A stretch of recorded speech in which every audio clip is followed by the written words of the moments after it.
ahanang hawin lang na solanan ay kon buyeng iyan kadung nyesinya buwan juga yang anang hane timbu delay ya ahaken tingya wow wow aha tisinanang ahane mi akok song masang ngobusi lang patawa ng tane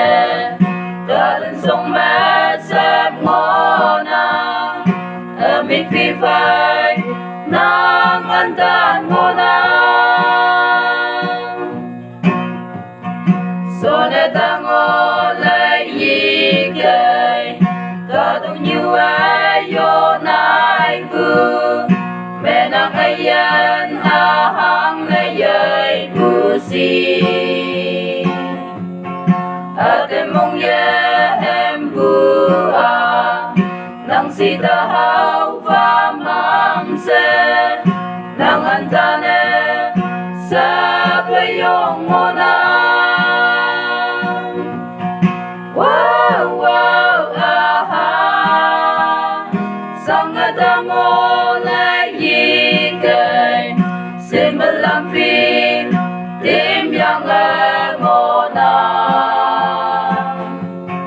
akok sang mabungay kay ahaying yi mo yane talan song man nang andan mo na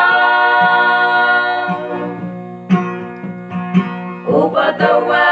ng sisaw man nang hasenyek lagyewang nan bajali nang ataw yaya kawang hay nang sisaw man wow yang giameng winfa nan bajane upataw yaya wow wow aha sangat ang olay yigay simalamping tim yang emona